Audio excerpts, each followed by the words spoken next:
गोपाल राज जी कोनो भी कार्यक्रम के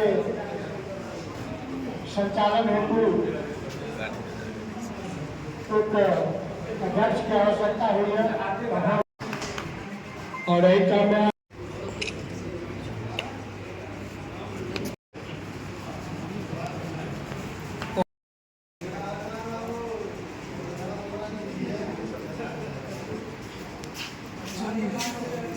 हम आग्रह कर रहे श्री अपने जयनगर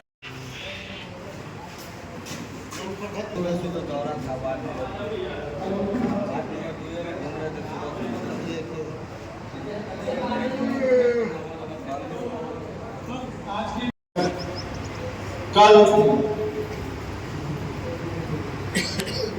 भारत के यशस्वी प्रधानमंत्री आदरणीय नरेंद्र मोदी जी इसी बूथ सशक्तिकरण कार्यशाला को संबोधित करने के लिए पटना आ रहे हैं और उनके द्वारा सांसद, विधायक, विधान पार्षद के साथ वो बूथ सशक्तिकरण कार्यशाला को संबोधित करेंगे।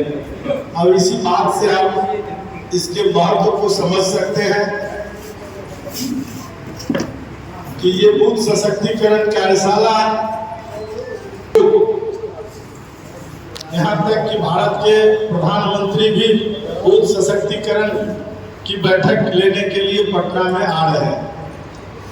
इसी से इसके महत्व के बारे में हम जान सकते हैं। और वैसे भी जब बूथ का नाम आता है तो स्वाभाविक रूप से वो सबसे महत्वपूर्ण विषय है इस लोकतंत्र के महापर्व का, क्योंकि बूथ से ही सारा निर्णय होना है।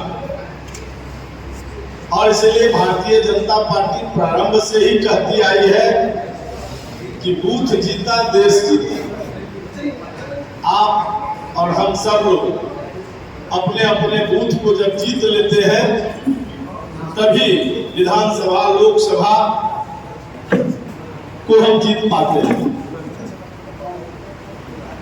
अभी तक भारतीय जनता पार्टी चुनाव को कैसे जीते इसके रणनीति पर काम कर रही थी, लेकिन अब जो भारतीय वो देश जिस प्रकार से बदल रहा है उस तरह से रणनीति भी बदलना पड़ रहा है।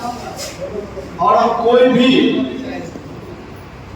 विधानसभा, लोकसभा ऐसा नहीं हो जहां हम 51% से अधिक वोट भारतीय जनता पार्टी को दिला।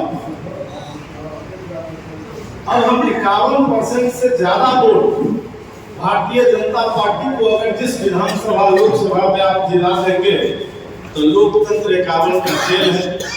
तैयारी होनी चाहिए कि कोई भी विधानसभा, कोई भी लोकसभा इस देश का 50% से कम वोट लाने वाला नहीं रहे।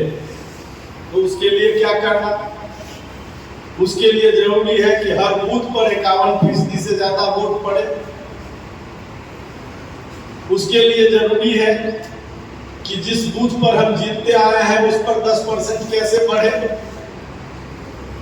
जो हमारा दूसरे नंबर का बूथ रहा है से जीतते हैं तो उस पे हम फिर 10% और बढ़ाकर कैसे जीते। तीसरे तरह का बूथ है जहां हम हार जाते हैं, उसको हम कैसे जीत में कन्वर्ट करेंगे।